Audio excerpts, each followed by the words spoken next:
In this episode of the Orange Nerd Show, we are talking Indy 5 reviews, box office. There is a lot going on with this movie, and it's pretty concerning, to say the least. And we're also going to talk about some Kathleen Kennedy rumors. I know everybody at home is probably rolling their eyes. Oh, here we go again with Kathleen Kennedy rumors. But you know what?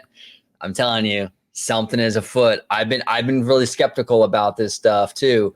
Something's going on with Kathleen Kennedy, but we're going to break it all down up next on the Orange Nerd Show.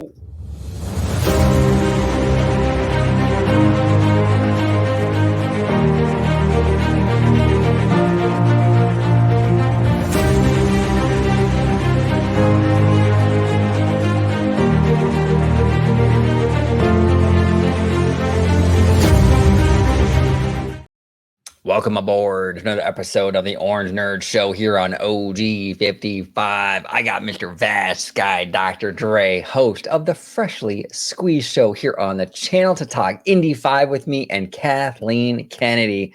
Dre, welcome back, sir. Hey, and I am happy to be back talking about this kind of stuff.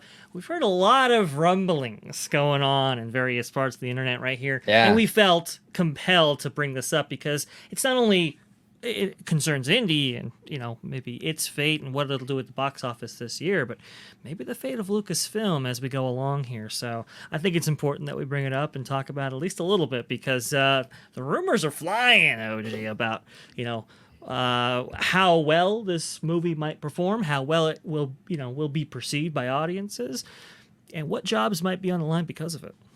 Yeah, no, exactly. 100%, 100%. Well, let's dive right in. We'll start with Indy 5 first. Indy 5 Dial of Destiny. Let's start with this movie. I'll let you set the table and we'll kind of go from there. Yeah. So the Indy 5, we talked about a little bit how you know, it was obviously premiered at the Cannes Film Festival, and it got maybe a lukewarm response. Obviously, there was a standing ovation, but, you know, there were a lot of qualifiers by some pretty big-name outlets surrounding said ovation. And then the reviews actually came out. OG, could you look really fast on the current score of Rotten Tomatoes? That was one thing I got you. Forgot to bring up here. But anyway, the reviews started to come out. And when it made its introductory score on Rotten Tomatoes, it was like in the low 30s, I believe. And it is slowly kind of peaked up here, but it is kind of concerning. And the reason why is this is just not another big, you know, movie for the Walt Disney Company. This was one that was touted during the earnings call recently. I think both... I believe Kristen Wiig, Sense McCarthy, and Bob Iger touted this movie as being a release that was highly anticipated for the company. And, well, it's got a $300 million valuation attached to it when it comes to the budget, maybe even more than that when you look at exchange rates and so forth. This is a big gamble right here. And for something right here, I didn't even know it was still in the 50 right here. We'll have to see when more reviews are added to this and what the actual audience score is on this. But I can't say that the Walt Disney Company is very happy with this. And what we're hearing... Lucasfilm internally is not happy with this either, which is interesting. Right. But go ahead, OG. What's changing the story here? Okay, so here's the thing with this score. It's no sugarcoating. It's not good. It's not a good score. It's just not. It's just not a good score. Now, I don't know really what to surmise from this because it wouldn't be the first time like a critic score varies dramatically from an audience score, right? So the audience score could come in and it could be 96 or something. Who knows, right? We just don't know. We've seen Mario around this still right now. It's in the 50s, I believe, and the audience score is in the 90s. Right. We see that with a lot of films, actually. There's this huge gap now between these professional critics and the audience score. Now, that doesn't mean this is going to happen with Indy. You know, I'm nervous about Indy. To be 100%, I'm nervous about Indy. This is not a good start right out the gate to have this, you know? So I don't know really what to make of it because this is like I don't know. Like we're hearing a lot of talk, right? And we're going to get a little real here. But like we're hearing a lot of talk that this movie is extremely woke, right? A lot of identity politics and things like that. You would think if it was super woke, this crowd would love it. That's why I'm kind of taken aback by it. Like 50% from this crowd. I thought this was supposed to be super woke. I would think it would be more like The Last Jedi, where we like the critic score would be through the roof, and then the audience would come in maybe a little lower. Now, maybe this movie is so bad that even with the woke stuff in there, this crowd can't get on board. That's not good news either. So I just don't know what to make of it. We got to see how the audience score comes in, and there's a lot of narratives online, that that now the critic score is like the end all be all, when a month ago with Mario and even with Fast X, the critic score means nothing. Right. But if it came in with a 90% with the critic score, then it'd be, well, Disney buys these people off. So Disney can't really win either, to be quite honest. So sure. I just don't know. I really don't know until we start to see more people that we trust in this space to hear what they have to say about it. I think we're all going to be kind of like wondering and scratching our heads. That's kind of where I'm at with it. I'm just kind of confused, to be quite honest with you. I don't know what to make of it yet. I'm very confused as well. I mean, I would have thought for similar reasons, OG, that the critics might go a little bit lighter on this film, but apparently, I mean, and honestly, the whole kind of aura surrounding Kathleen Kennedy in Hollywood has been a little harsh on her than we have seen maybe previously in the past, especially from Bell and Epoch, all those kind of people. So it's a little weird how it's this startlingly bad, considering how much budget was attached to this thing, considering how many reshoots that this thing underwent. You would think that there would be a better product at the end of the day. Now, is this a reflection on Kathleen Kennedy? I think it is to a certain degree. Oh, yeah. We know that she medals in films before, in projects, that run the gamut between Star Wars, Willow, and otherwise. And it's interesting, this follows the same kind of Kathleen Kennedy era trope where you have a white brunette actress with a British accent taking the lead, right? Taking the lead role in this stuff, which is just, it's kind of a meme at this point.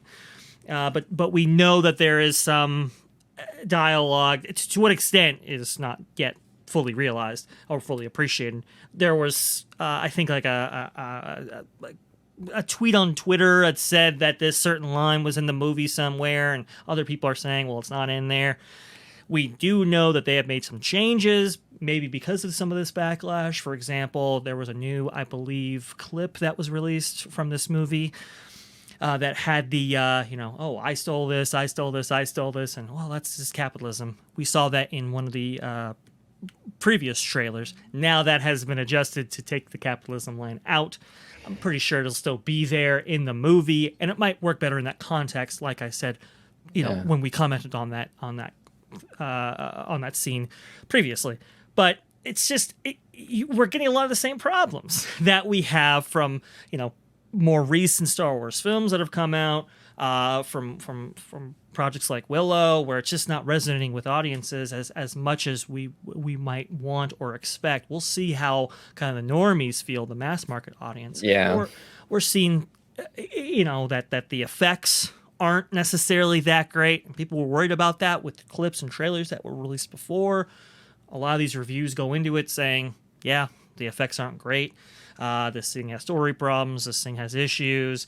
And there's one particular moment here that's included in this film that leads up. We'll get into more of this when we get around to the Kathleen Kennedy side of the story.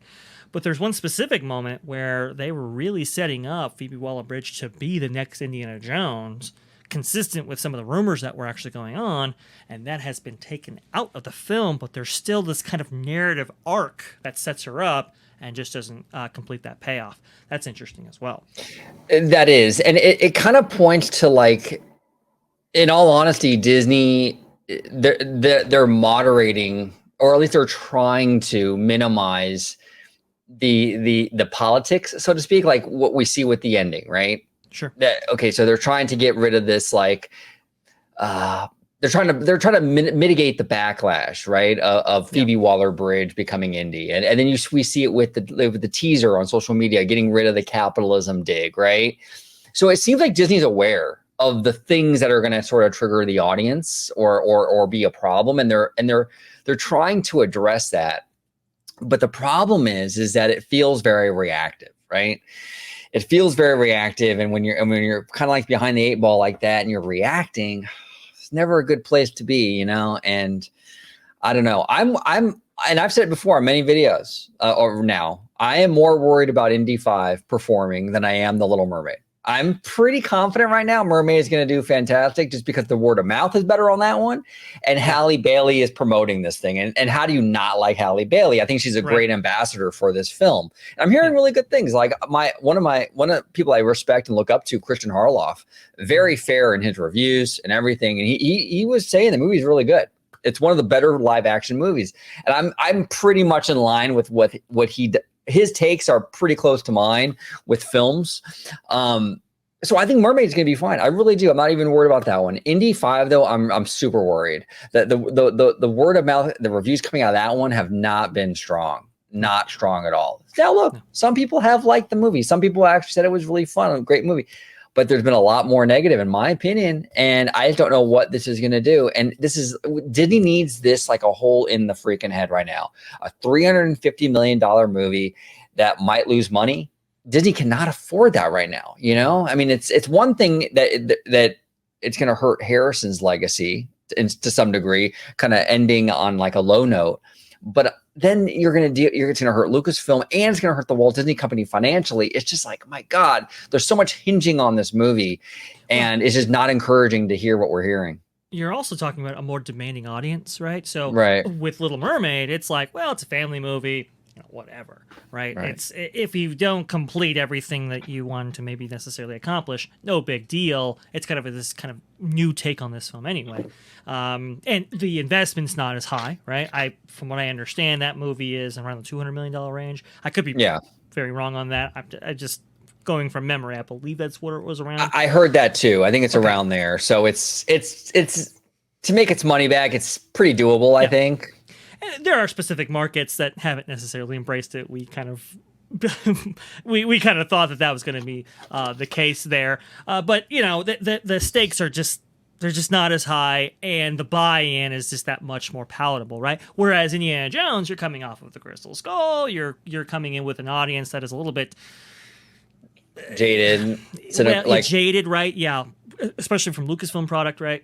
Indiana Jones specifically wasn't treated the best under Crystal Skull. At least that's the kind of the feeling around that community, right? That you are marketing this to hopefully, you know, come out and see this picture, and then the buy-in is so much higher, and so it's like, you know, I am really concerned about. I will agree with you. I think there is a chance that Little Mermaid might outperform Indiana Jones in terms of just raw box office. Well, not raw box office, but profitability. Yeah. Oh, definitely. Simply because there's just not as much as at stake there. And again, this is another Kathleen Kennedy produced film here that has had problems during production, that has had a ton of reshoots. Again, Harrison Ford gets injured on set again. You know, it's just had a deluge of problems, and it's a huge investment. Obvious, you know, just like all other Kathleen Kennedy products seem to be. Yeah. And now we're in the hole again, and it's just I don't know how long we can continue this cycle, especially right now. Yeah, no, 100%. And there's a couple of things here. I'm going to say something that might be unpopular, but we've talked about on the phone, and I think it has to be said. And look, I love Harrison Ford. This man is an absolute icon, legend. This guy is like, seriously, like they don't make him like Harrison Ford anymore. This guy is like old school Hollywood, like just freaking dope. I love Harrison Ford. But the elephant in the room is that he's definitely getting older, just, you know, definitely older. And I've kind of known this, I've kind of seen this and noticed this with the Star Wars sequels as well, where it's like, the stories in those the story for the sequel trilogy was very all over the place. So that wasn't his fault. But even if you just take away the storyline and you just look at the acting and the stage presence, so to speak, like I think Daisy Ridley kind of outperformed him in the acting department, in just the on-screen, like the chemistry, right? That just the charisma. Like I think she kind of outperformed him on an acting level. And I know that's gonna be really unpopular, but I think Harrison's getting to an age where he's sort of not the same guy as he was when he was doing Star Wars and Indiana Jones in like the 80s, right? Yeah. And there's nothing wrong with that. There's nothing wrong with saying he's a different guy. He should be a different guy now than he was, 30, 40 years ago. But I think that's an element here as well. You're not dealing with the same dude. It's not going to have the same energy as the Temple of Doom or Rage of the Lost Ark. He's just not 35 anymore, Yeah. And I think that needs to be addressed. Another thing that I think needs to be addressed is James Mangold is an absolute banger of a director. This guy, I've seen so many of his movies and they're phenomenal. Logan, Ford vs. Ferrari, this guy has talent. If Indy 5 is dog shit and it's not a good movie at all, I'm sorry, and maybe I'm wrong for doing this, but I'm putting it on Kathleen Kennedy because Mangold has a solid track record. Like, why can he make Logan or Ford v Ferrari and all these other movies and they're fantastic, and then he gets into Lucasfilm's sandbox and suddenly he has problems and there's all these reshoots and he can't seem to make a cohesive story? Like, why is that the case? He's never had that problem before. So I'm putting this on Kathleen. If this doesn't turn out good, it's all on her. I trust James Mangold 1,000%.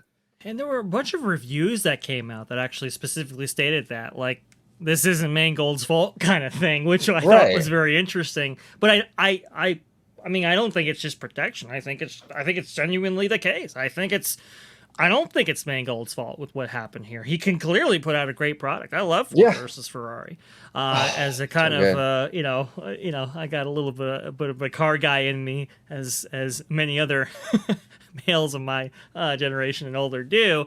I mean, I love that film. I really, really do. His foray into the X-Men universe was just phenomenal. Right. He can produce a great film. Why didn't it happen here? And you have to wonder if the meddling has just gotten to a point where nothing can necessarily succeed, under a Kathleen Kennedy-led regime here. And it really is sad because, like, you're right. It is, one of Harrison. I mean, it's probably going to be Harrison Ford's last film that we see, especially big budget blockbuster that we see from him for sure. He's already said that this is probably going to be his final entry into this character. John Williams, this is probably going to be his last film for both those very well-established creatives. To go off on this kind of sour note is really heartbreaking. And, especially at a time when the company needs it and so forth. I think this is really kind of, this is devastating. I will say, to be completely fair to everybody involved, I mean, I was talking to you about this, OG, on the phone. Right. Is it possible for a Harrison-led Indiana Jones film in the 2020s now to be released and to be really, really good or as good as the previous films? We kind of came to the conclusion that was a hard thing to do if at all possible, just given the circumstances of the situation. He is close to his 80s or he's either there or close to there. I mean, so he's not the same guy, number one. And number two, the original films, the original three films, this is the thing. They're fantastic movies. I love those movies, but they're very much kind of wrapped in people's childhoods. Yeah. And so when you're a kid and you're watching anything, you have that childlike perception, and you're never going to duplicate that as an adult. You're just not. So it's never going to compete with those original films, just based on the fact that you're not a kid anymore and the fact that Harrison Ford is not 35 anymore. All I'm really expecting, I'm not even expecting it to be as good as the original, because I think that's an impossible task at this point. I just want a good movie. I just want a good, solid movie, and I'm happy. Just make a good movie. That's it. It's not even like a high bar. Well, that's true. But then, to your point there, OG, these films were very, very much products of their time when they first came out. Raiders of the Lost Ark, Temple of Doom, and Last Crusade specifically.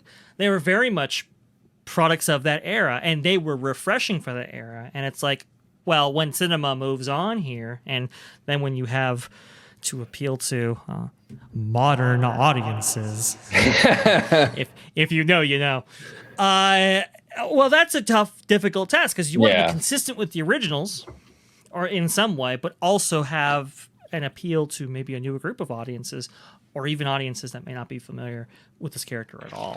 So that's a tough balancing act as well. Is it even feasible? Is it even possible to create something that's lauded and you know, that stands together with those, you know, initial 3 films and so forth, and has Harrison go off on a amazing send off that is satisfying to the audience? Hard to do, not an enviable task. No, but it looks like they shit the bed worse than people probably predicted they would. Yeah, well, it'd be interesting to see. I mean, in all fairness, it might come out. The normies might love it. The general pub might love it. Look, a friend of mine brought this to my attention today, Alex, to give Alex credit on Twitter. He said that if Jurassic World Dominion can make the money it made, so, okay, Indy 5 had a chance. And that's a fair point because you have another beloved franchise. That movie did not, you know, it was not a good movie. But it's dinosaurs, and those appeal to international audiences, right? That has no language, that has no culture. Dinosaurs play no matter what. Yeah. Just ask our buddy Showcase; he'll tell you. He'll sing the praises of dinos all day long for sure. But I gotta give it a shout out there. But you know, Indiana Jones was definitely a product of a certain time period within a certain culture, right? And that's why I always said, I don't know if it's going to play that well internationally. We saw that Star Wars didn't play that well internationally. Right, Star Wars markets, right? No. Which was kind of unthinkable before all this kind of went down in 2015 and so. But we saw the limitations of that brand. And I think there are more limitations applied to Indiana Jones, as unfortunate as that is. So we'll see. We'll see if it plays internationally. Yeah. But I'm not so convinced. We'll see though. Oh no, I'm not convinced either. I mean, I've said it on Twitter. I'm very uneasy about this movie. I'm rooting for it. Like I'm rooting like crazy for it. I mean, because I don't want the studio, number one, to have a huge flop. They just can't afford it right now. But number two, just for Harrison and just for the franchise, I want this thing to be at least good. You know, at least a 7 out of 10. I mean, you know, just be a 7 out of 10 and I'm good. But I'd be interested to see that cinema score and that Rotten Tomatoes score. It'd be very fascinating. Go ahead. It's gonna be very, very interesting. And now here's the thing too. To be fair, I think this whole idea, like, and we've seen it on the trailer, so there's no spoilers or anything. Sure. But like this whole like de-aging, having the young Indy in this movie, I think that was actually, and a lot of people didn't like that because it suggests time travel or whatever. But even with the time travel element in there, I think that was actually a really smart story device because you, like we said in the show, you have a guy who's 80 years old now. It's not the same Indy. So by having those moments where you can turn back the clock and have him be the Indy you remember in Temple of Doom or what have you, I think that was a smart move for this movie because now you're getting both Indies. You're getting the old guy Indy, but you're also getting the Indy you remember when you were a kid. That was smart. And now it's like the Star Cruiser though. Star Cruiser was a good idea. It was a really brilliant idea to have this kind of like galactic cruise line, right? Very clever, but it was the execution that just kind of like sucked. Well, same with Indy. This thing where you have both Indies is actually a really smart idea, but how's that execution? That's what's going to make or break it. It's a good idea on paper, but you got to execute too. And I don't know, that the jury's out, at least for us normies. We haven't seen it yet. The jury's still out on that. Did it work? Did it not work? We don't know. You have to be very, very careful with a time travel plot device, right? Execution, I mean, it could go south on you. Endgame was criticized for its usage at all. And we heard some of those complaints even when that film released, and that was, you know, one of the biggest movies of all time. You just want to be very careful about when you utilize that. We still haven't seen the film, so maybe they did utilize it to a degree that kind of really augments the film. Maybe get some of the surrounding or tertiary details wrong. We'll see, but not the worst thing in the world. It's just it's got to be executed right. I don't know. Jury's still out, but the jury's also out when it comes to the fate of Kathleen Kennedy, because her future is inextricably linked, I think, with the how this film will be perceived, how much the how much money the studio, being Disney, might make or might not make based off this thing. I think the performance of this thing is really tied to her future and her legacy, and we might have an update for our viewers on that. OG, you want to go ahead and set the table, and I'll take over from there. Yeah. So look, Dre and I are really, we're like neck deep in this space. We're constantly following not just the theme park stuff, but even the studio side very closely all the time, right?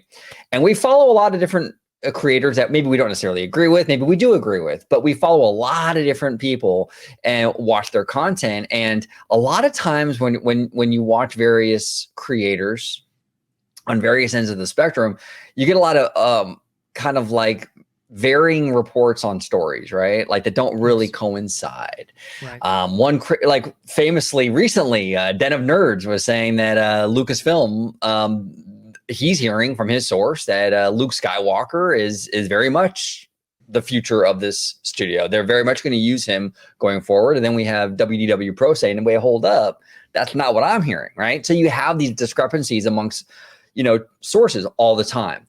Right. But with this story with Kathleen Kennedy, which is breaking the past few days, we're hearing from people that sometimes disagree quite a bit. We have Cameron Pasha, right?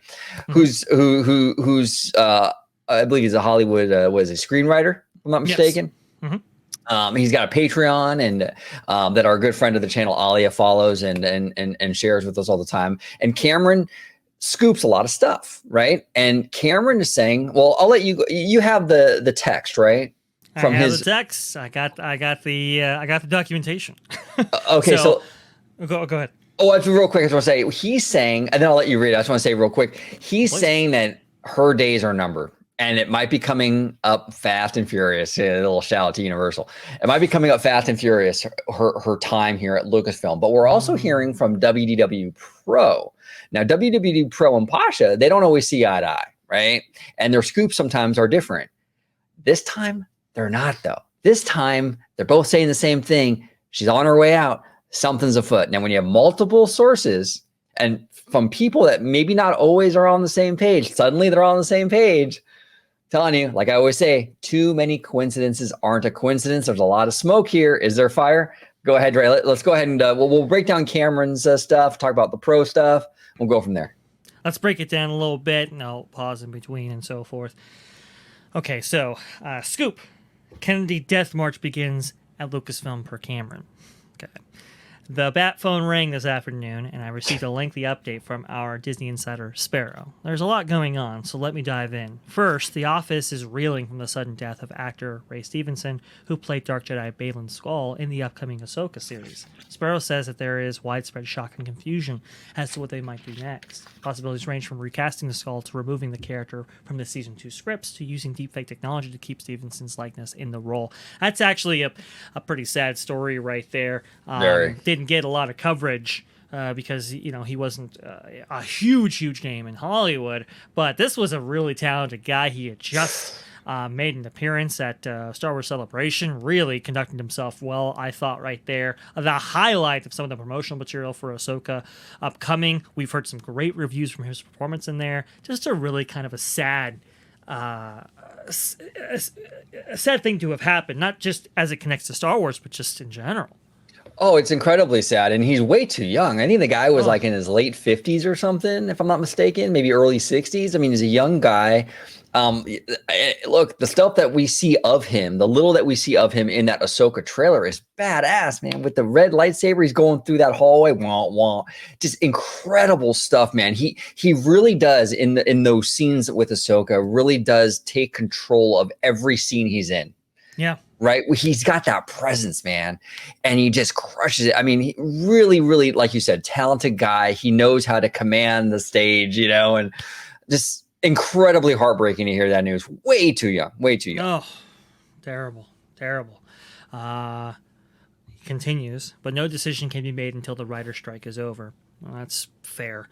But other decisions need to be made now, especially with regard to the future of Lucasfilm President Kathleen Kennedy, who was kneecapped publicly last week with the demise of her two pet projects, the closing of the failed Galactic Star Cruiser Hotel and the removal of her Willow series from Disney+. Now, I'll say this. I don't know if it's necessarily a pet project, this Star Wars Galactic Star Cruiser. I never even heard her talk about it. So, Yeah. I kind of, I push back on that allegation a little bit. However, it is kind of a Lucasfilm, what is it, adjacent or connected project, right? Oh, yeah.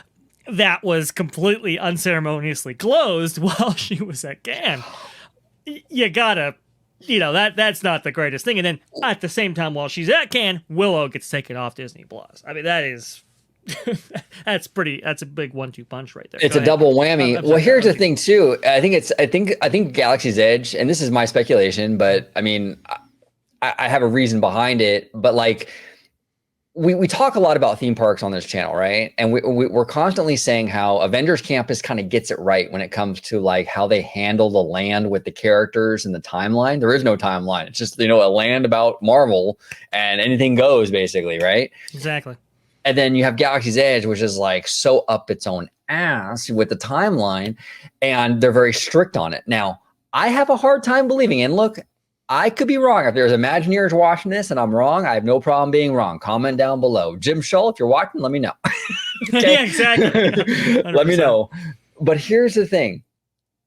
When we say this is a Lucasfilm thing, this Star Cruiser, I think it is, because there is such a resistance to changing the timeline for the land and the Star Cruiser. I have a hard time believing that's an Imagineer sort of what's the word for it, mandate, right? Imagineer driven directive that we must be just locked to this timeline here. I have heard dissension from Imagineers who have said, we hate that we are stuck to this timeline here. We dislike that Rise of Resistance, this mega attraction was built and doesn't incorporate any of the classic characters that a lot of people have grown up with and expect from experience like that. So you're not exactly wrong here, OG. Yeah, no, yeah. It just feels like, look, Imagineering is willing to go off the timeline with Avengers Campus, no problem. They got no issue with that. But for some reason, with Galaxy's Edge, they just can't seem to get out of it. Why is that? It's probably because of Lucasfilm and Kathleen Kennedy. They're probably telling Imagineering, no, we don't want that. And there's that directive there. So I do think that Galaxy's Edge and the Star Cruiser is more tied to the studio than people think it is, to be honest. So this whole thing like Cameron is saying where she's upset, yeah, I believe it. She probably is. She probably is. And maybe it's not her pet project necessarily, but it's definitely something that she's connected to, because this whole thing pushes the sequel trilogy, which is kind of her baby, Yeah, no, for sure. We have heard various reports of what influence a person like Iger has had over the project regarding Star Wars Galaxy's Edge and how connected to the timeline it actually is, at least the specific section of the sequel trilogy or whatever. We've heard that about Kathleen Kennedy as well. There's something going on there. Something needs to change. We need to incorporate a much wider gamut of the Star Wars universe, because clearly there are limitations to just doing sequel trilogy stuff. There is. And we want to see the Walt Disney Company be as successful as it possibly can with the IPs that in some cases they bought, which is with Star Wars, $4 billion. Let's turn on the engine here, folks. Let's not have self-imposed limitations. Yep. However, we go on. Sparrow reveals that conversations are intensifying about her exit in the office. This is Kathleen Kennedy. Most significantly, Lucasfilm Legal Affairs has been contacted by Disney CEO Bob Iger's office for a closed-door meeting. Sparrow believes that this meeting will likely hash out Kennedy's fate, and she is not invited. What do you think about that there? I mean, this is some pretty specific stuff here being alleged. It's pretty specific, and here's the thing, and this is why this is different than all the other countless rumors about Kathleen Kennedy.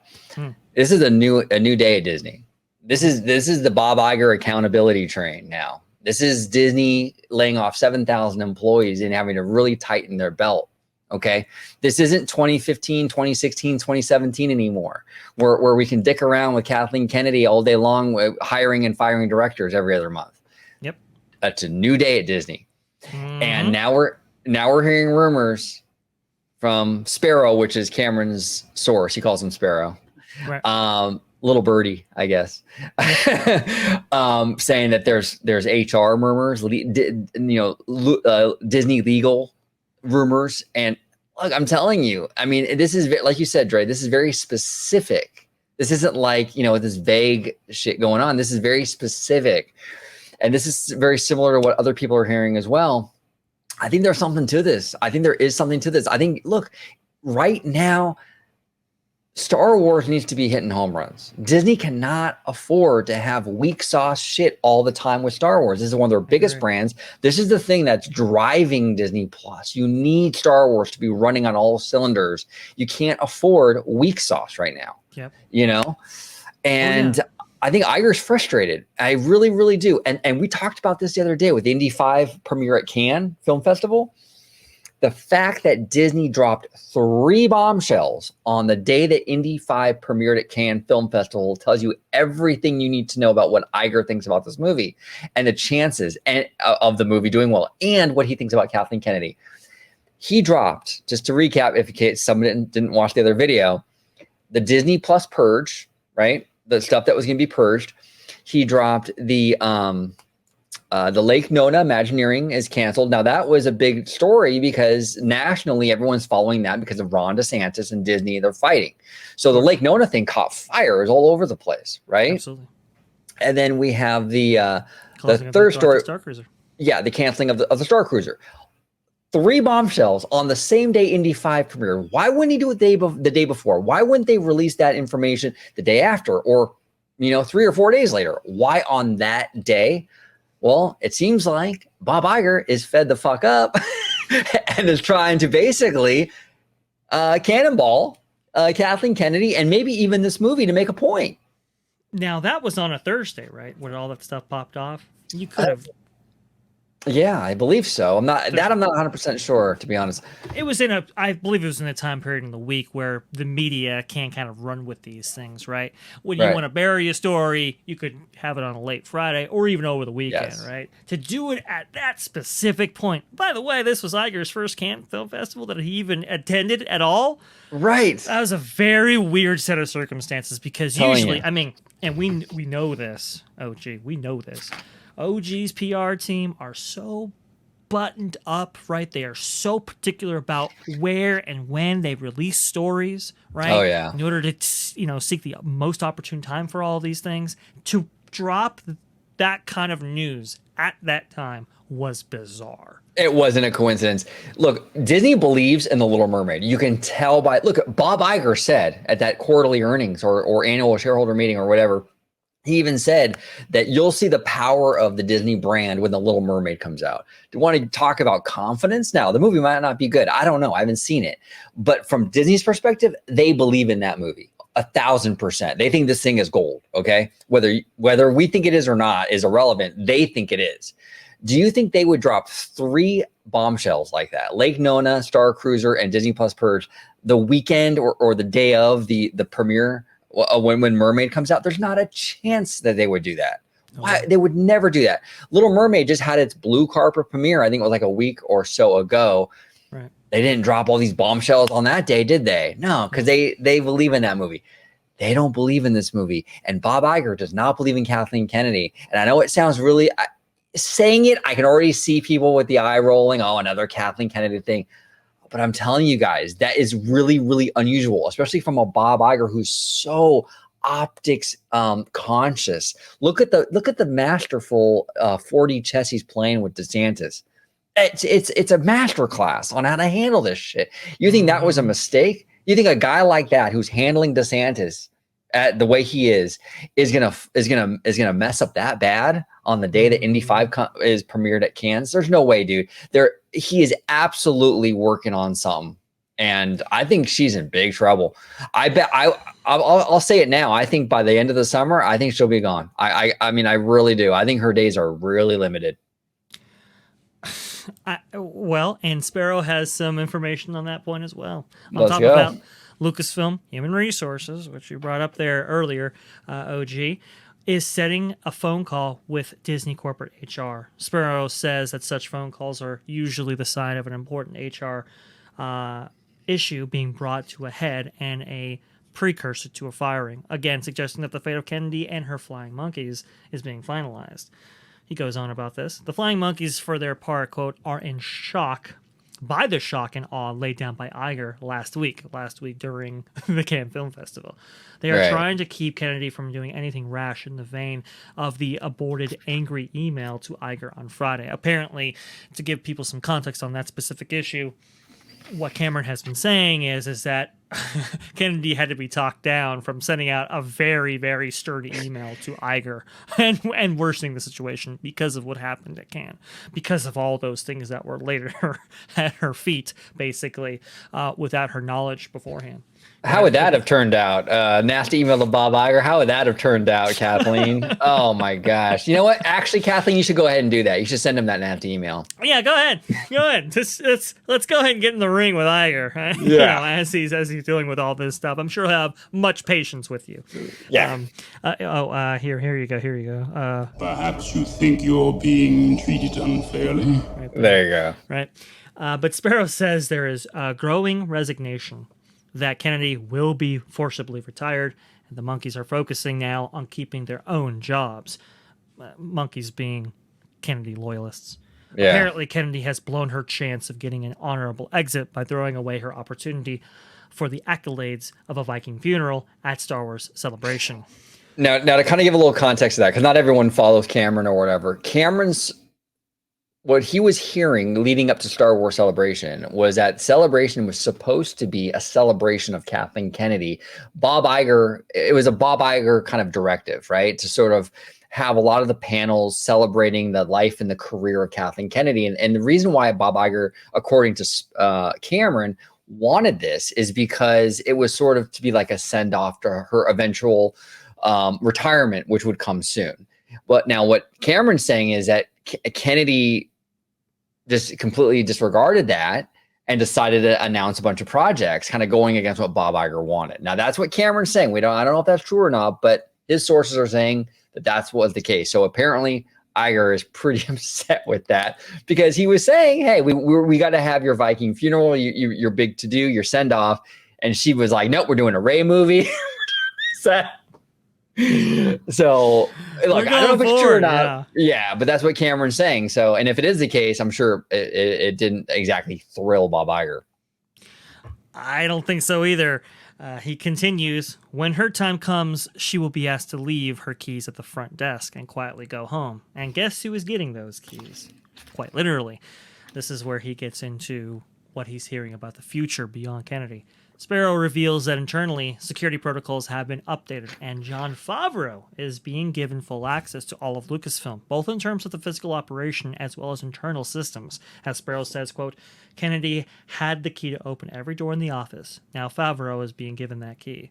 It doesn't sound like Jon Favreau is quitting Lucasfilm, does it, my friends? This is very, very interesting because we were asking kind of like, is Favreau disinterested in going forward with Lucasfilm projects? Is he being kind of like, not shepherded in the way that you might think you would want because he is in the building? You would think, why didn't he get a movie, or why isn't he officially attached to Dave Filoni's film?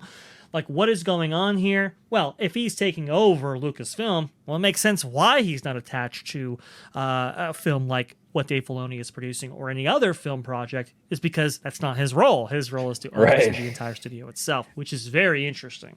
Well, it's very interesting. And I think, and I've been no secret about it. He's my guy. He's the guy I want to replace Kennedy because I think he kind of checks all the boxes that you need for the head of Lucasfilm. Number one, he's an extremely creative guy. So you need some creative chops, I think, to run the studio. But aside from that, he's got a good, close working relationship with Kevin Feige and Marvel. I think that can come in handy. Absolutely. Like, I think Kennedy feels threatened by Kevin Feige. I think that there was a lot of hesitation there for Kevin Feige to play in the Lucasfilm sandbox because she knows Feige is a fan favorite. If he would come over and make a Star Wars movie, it's going to make her look bad. So that Feige thing was dead on arrival. Kennedy was never going to allow that because it would make her look really, really bad. But Favreau has that relationship with Feige and Marvel, which I think is fantastic. He is the father of the MCU, basically. Right. It was Iron Man. I think it was in 2009. It was kicked off the whole MCU, and that was a Favreau movie. Mhm. This guy understands how to do this stuff. He was obviously very successful in Star Wars, even with The Mandalorian. He knows Hollywood. He knows how to navigate those waters. Something that I think, unfortunately, a Dave Filoni doesn't have. So I think he's the guy, and plus he's close to Filoni. They're buddies. I mean, they work together on Mando and all these films, all these shows. I think that having that close relationship with Filoni would basically be the number 2 to Favreau. I think.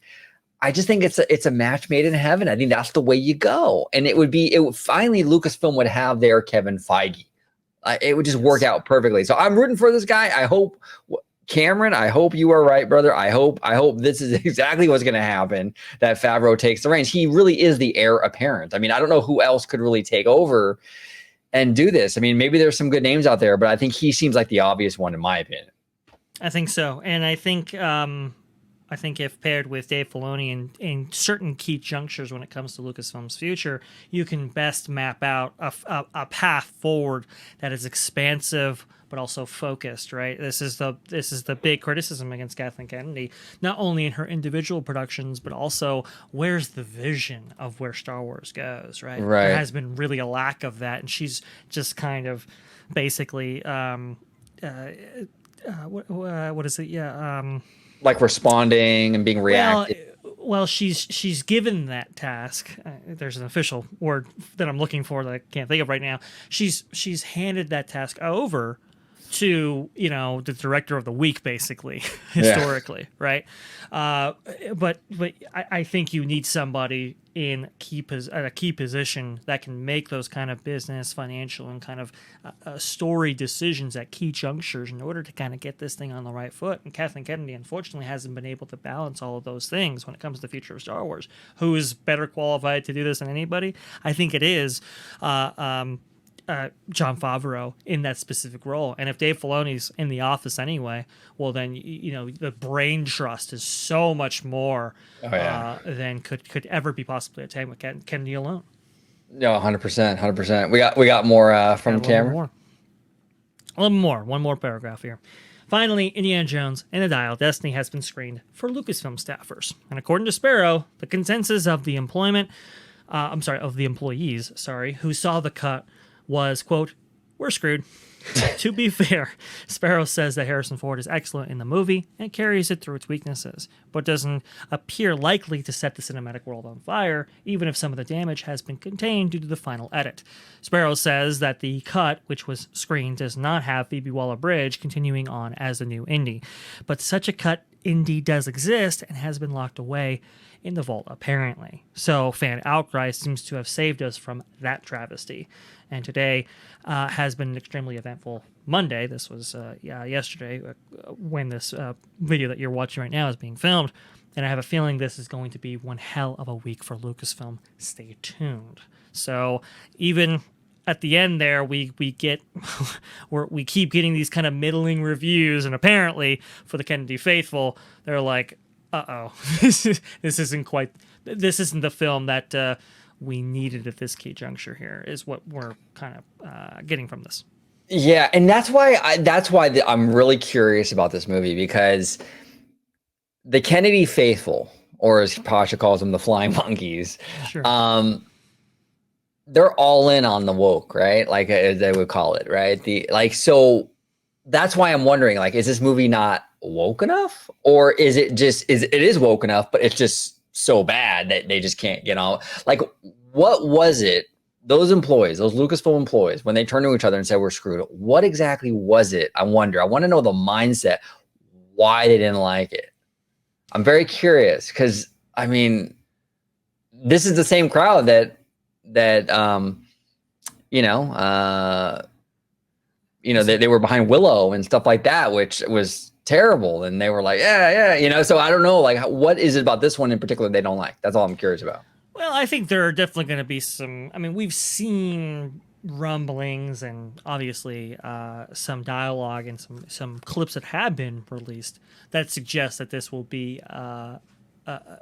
it will play well to the modern sensibilities of modern audiences, right? I want to, but perhaps this isn't enough to overcome its shortcomings. It's interesting. On Twitter, in the trending section there in LA, it was "Make Solo 2 happen." That's interesting. That's just what I'm looking right here. But I think there are the mixture of elements just isn't there, right?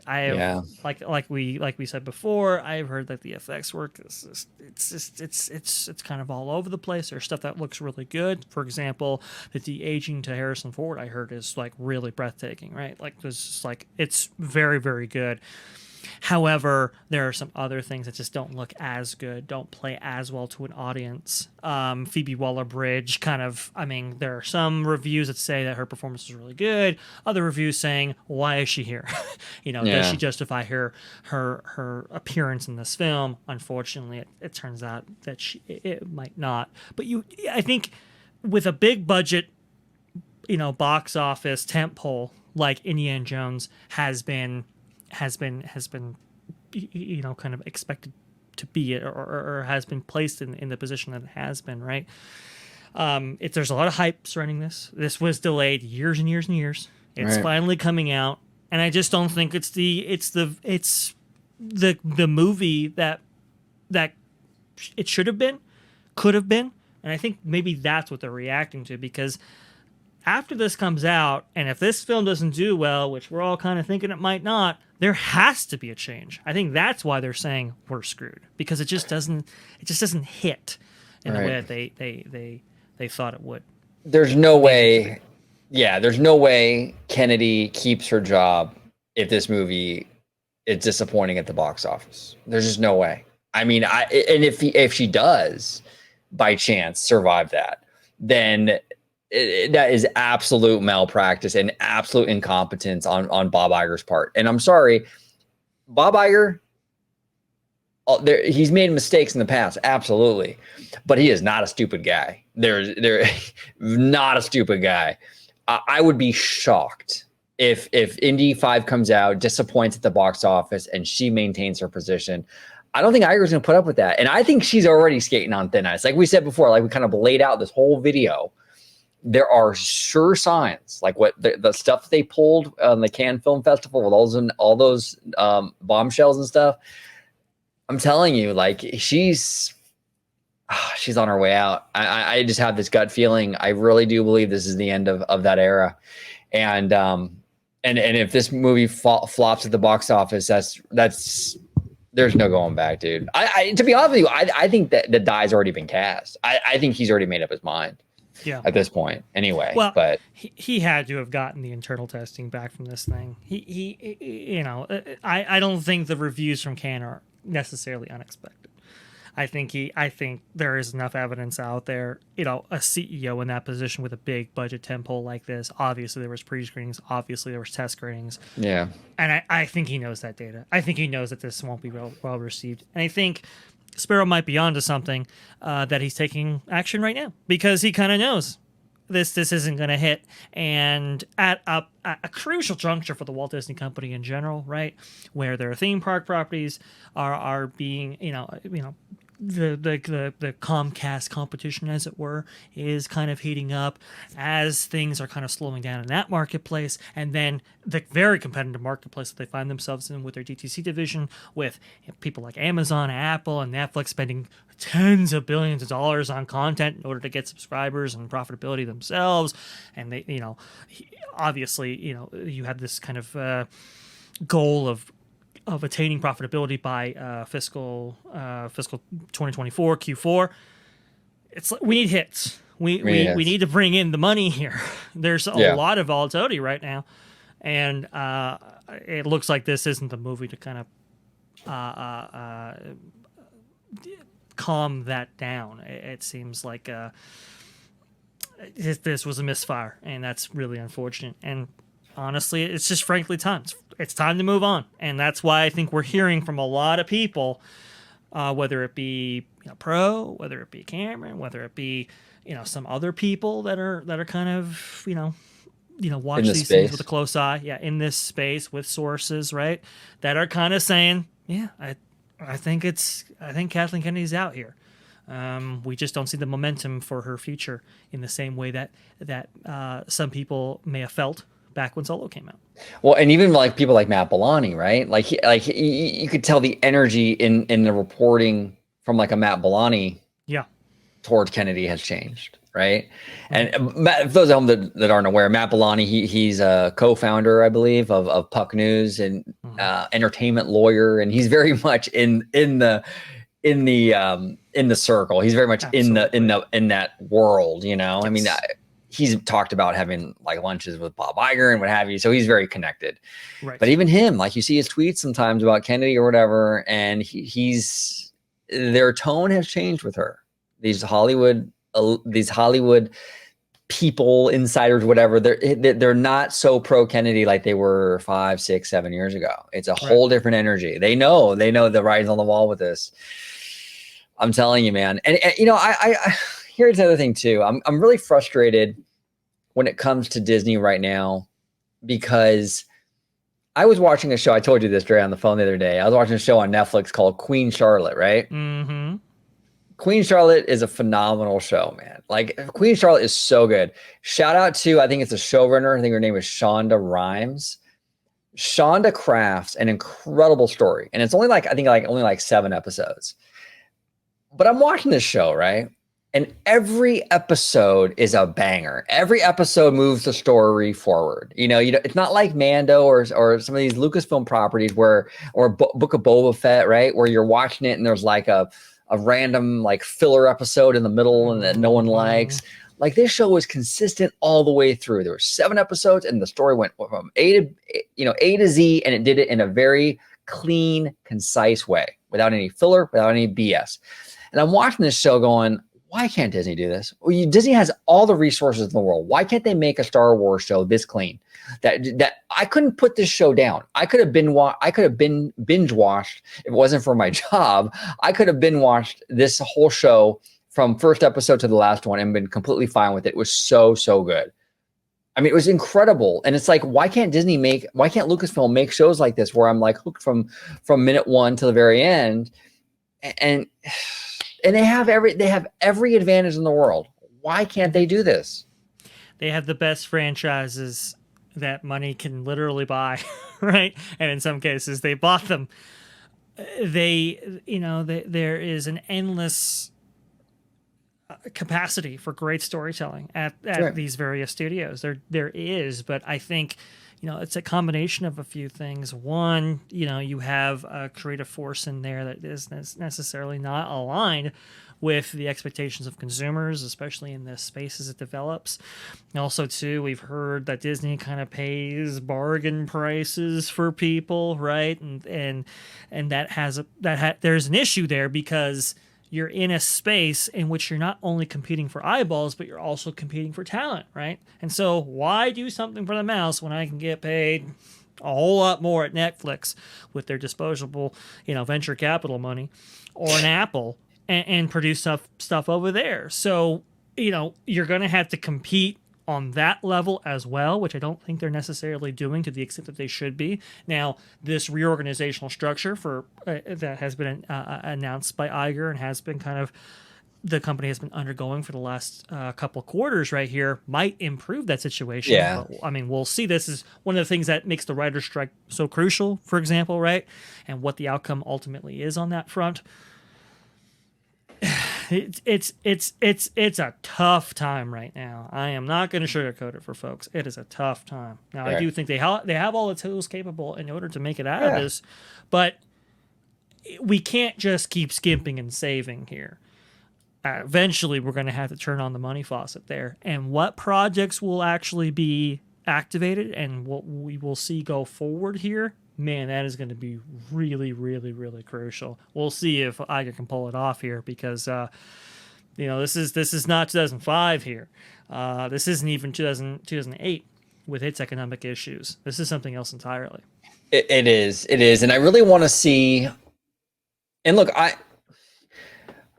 when I'm critical of the Walt Disney Company, I'm critical because I want them to do better, and I want them to thrive. Quite honestly, I want them to do the best they can do. I love this company, you know, and it pains me to have to even say this stuff. But right now, when you have extraordinary times like this, like these challenges that are like insane right now, you can't respond to those challenges with kind of very milquetoast responses. You got to be bold in your response. And I think Bob Iger really needs to go in there. Number one, you got to get rid of Kathleen Kennedy. You got to replace her. That you got to get the confidence back at Star Wars from the fans, from the creatives. You just got to get her out. That's number one. Also, with Bob Iger, I would look at animation, and this really hurts because I actually really like Pete Docter. I was an advocate for him. I really rooted for him to have that position. I thought he would be fantastic running Pixar. I'm not so sure anymore. I think he's a really creative guy.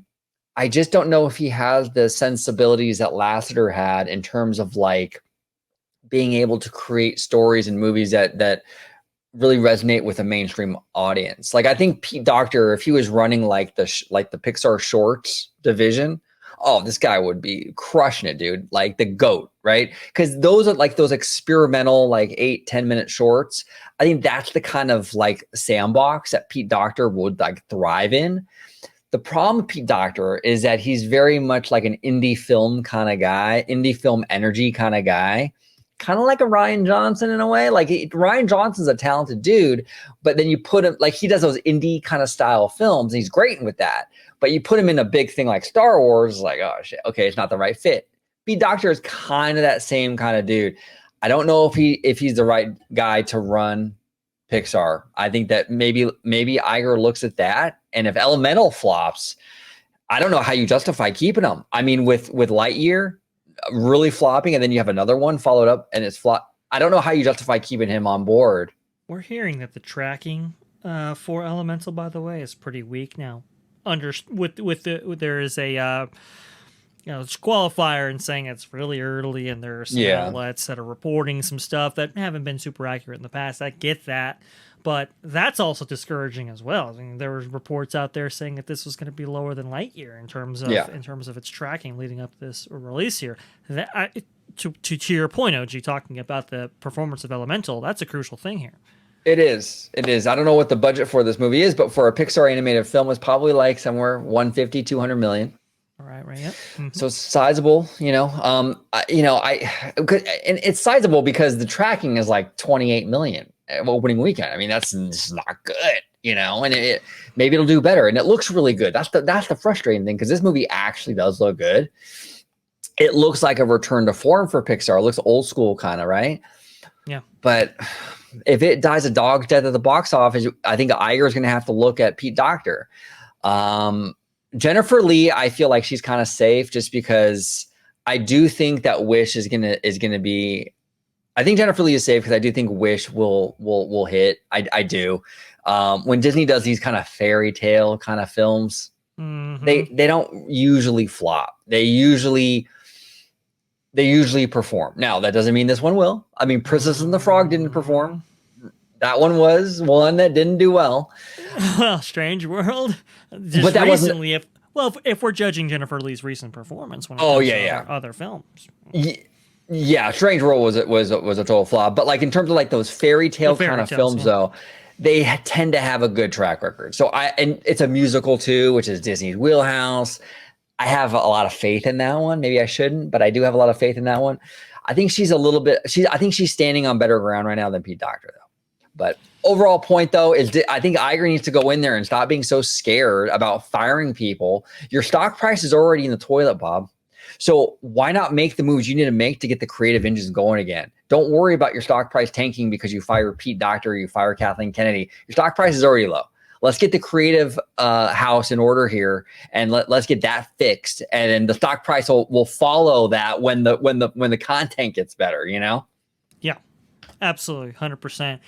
I'll also include a couple other people at top key positions right here, like Josh Dumaro, for example, which will be the topic for our next video, talking about all things parks and that specific one. Hey, if we're going to be looking at the head of the various entities at the Walt Disney Company, Josh, where you at? We got to get some stuff going as well, and we'll go over it more in detail as we cover that. We cover that topic for sure. But suffice it to say, I'm not really pleased with his performance either. No, and we'll get into it. We have a video coming out in a few days that we're going to get into Daddy Josh and all that, because there's a lot to chew on with this topic. But he hasn't done anything.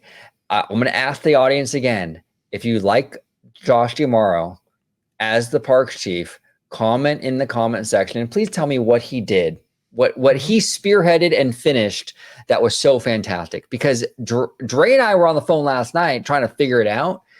And there isn't a whole lot on his resume in terms of stuff that he started and finished. I can't point to anything. And we could talk crap about Bob Chapek all day long, but at least Bob Chapek took the swing and tried. Bob Chapek took the swing with the Star Cruiser. Yeah, it was a failure, but at least he had an idea and he tried. He took the swing with crap like Pixar Pier, but at least he took the swing. There were things on Chapek's watch that maybe weren't the greatest, like Genie Plus, things like that. People don't like it, but at least the guy had ideas and at least he did something. I can respect that. Josh, what has he done? What has he done? It's been a giant freaking goose egg. He hasn't done anything other than walk around the park and take pictures with people, which again is fantastic.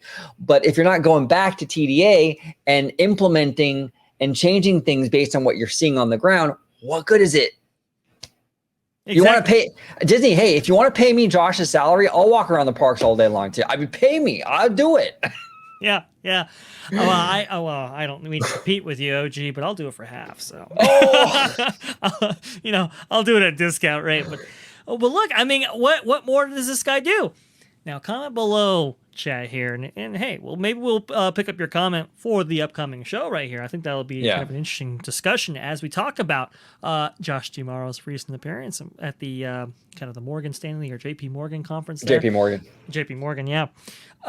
It'll be very fascinating, that whole discussion, because we had a tough time, OG, distilling down what this guy has actually done and what he's actually contributed to the company. And he gets the praise and accolades from Kirsten Waysons McCarthy on the business unit for sure. But again, a lot of that was, revenge vacations, right? Or this kind of this rebound from the post-pandemic era right there. Not necessarily any one executive's performance impacted those results right there as much as they want to say, oh, it's the 50th and it's all this stuff. No, nonsense, right? But when this demand is falling off like it is, and I believe it is, interesting, OG, we recently made dinner reservations for some of our locations that we'll be attending while we're in Florida together. And some of the locations that we were trying to get were very open, very unusually open, especially for summer. We just don't expect, it's just like, whoa, I wonder why there's this kind of open availability right here. Now they're trying to kind of entice people to go via discounts and some other things. But Josh, this is really an inflection point for you. I think you have what's going on in Fantasmic, right? And how they'll right that ship at a crucial time right now when you don't necessarily have when the wallet, the purse strings, right? They're pretty tight and closed. Let's see what happens there. Let's see if we can get bookings in for the summer season, which we know will be a little bit shaky. I'm looking for performance all around. If Iger's really serious about accountability, that can't be just limited to the studios. We got to look at other facets of the Walt Disney Company as well. Oh, absolutely. Absolutely. I think Iger needs to really start making some really bold changes. I make some headlines. It doesn't matter if your stock price goes down, Bob. It's going down anyway. So you might as well get rid of these people that aren't working out and really clean house creatively. And that's what Bob Iger did initially when he came in after Michael Eisner, is that he made some really bold moves. Animation was in the toilet at that time. And he was like, you know what? We're going to buy Pixar. That's a bold move, Iger. If you're watching this, Bob, make bold moves like that. I'm not saying buy another studio or something like that right now. It's not the time to buy, but make a move like that. That level of seismic, like on the Richter scale, basically, right? We need that level of kind of solution right now. We can't just kind of tread water, like get rid of some of these people, bring some other people in. Like we heard a rumor that maybe, and this was from, I believe it was from Puck, that the dude, and I forgot his name, damn, but the guy who runs Illumination and DreamWorks over there at Comcast, well, he's got a pretty good track record right now with Super Mario and Puss in Boots. You know, there was a rumor that I think it was, I think it was Matt Bellani over at Puck was saying, what if the reason why Bob Iger at the quarterly earnings call was kind of complimenting and congratulating Comcast on the Mario success was because he's courting the dude responsible for it over at Illumination DreamWorks. What if? Now that's a bold move, Bob. That's a bold move. Maybe that's something you should do. Now, maybe don't do it though until after the Hulu thing. You don't want to piss off Brian Roberts. Maybe wait. But that's something to think about. It's a fascinating time, OG. A fascinating time in the entertainment industry, and Disney is caught right smack dab in the middle of it. I think bold moves are not only necessary, I think they're coming. So it's interesting to see what happens there. But I think that wraps up just about everything that we have for not only the Dial of Destiny, but the Dial of Disney's future in the entertainment industry. Yep, and look on Career Builder. You might see a Kathleen Kennedy resume on there soon. Yeah, exactly. Or LinkedIn. Yeah, LinkedIn. Yeah, but go ahead, Mr. VashSky, Dr. Dre. If you could let everybody at home know where they can find you on social media, sir. The best place to find me on social media is going to be at VashSky on Twitter. It's right down there. Just go ahead, type it in, and it should pop up for, as Kristen Waysons McCarthy would say, for all the robust discussion right there. And if you want to see me, it's going to be on the channel you're watching right now on OrangeNerd. We have some amazing shows, including the one you're watching, OrangeNerd, hosted by the one, the only, amazing OrangeNerd right here to my left of the screen right there. Thank you so much for having me on, brother. I do appreciate it.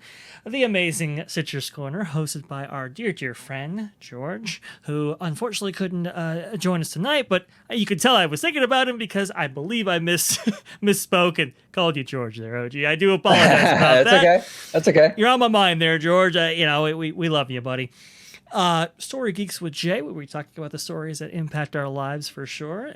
We just recorded a great one about Guardians of the Galaxy, and I'm sure there will be many others as we go along in the summer season, so that'll be a lot of fun. Definitely subscribe for that. And you can find me on there as well at Freshly Squeezed, your source for juice, news, and info, squeezed fresh right from the Grove. All right, that concludes this episode of Orange Nerd. Comment down below with all your thoughts on Indy 5. Is this movie going to be a good movie? Are critics wrong like they were with Super Mario? Are they wrong? Or are they going to be spot on correct and the normies are not going to like this movie either? What does that mean for the box office? Yikes. Kathleen Kennedy, is she staying? Is she going? Comment down below with that. And just overall thoughts about everything we discussed today. We'd love to hear from you. And as always, have a wonderful, wonderful day, everybody. Na na na na na na na na na na na na.